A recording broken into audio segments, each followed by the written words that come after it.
There is something many people misunderstand.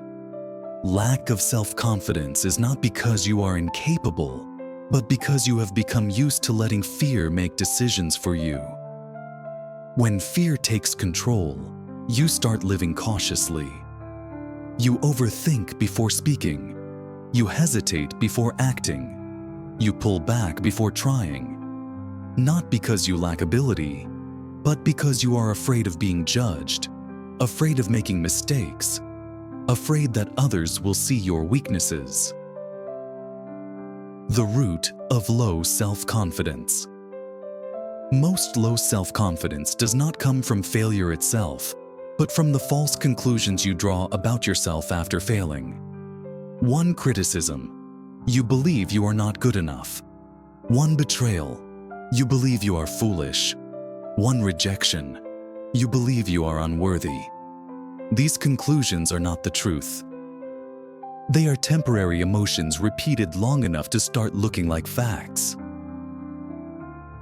What truly makes you strong is not positive thinking. Many people say, just believe in yourself. But belief does not appear simply because you think about it.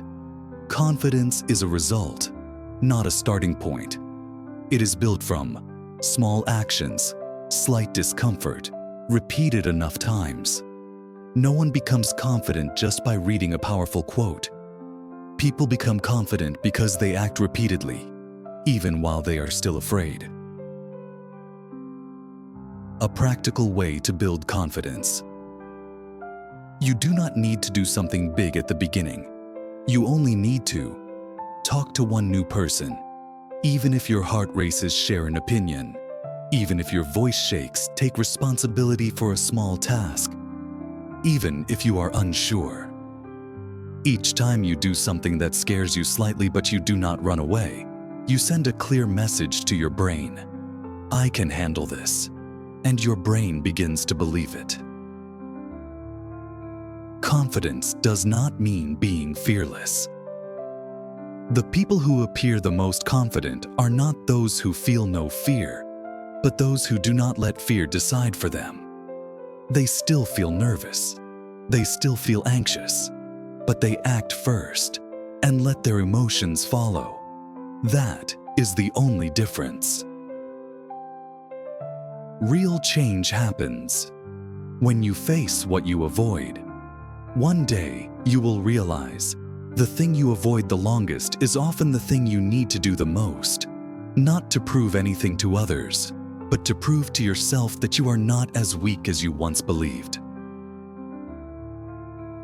Conclusion: confidence is not a natural gift.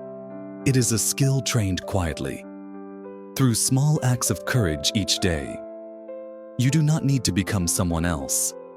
You only need to stop letting fear decide your life for you. And that begins with one very small action. But it has to be taken by you.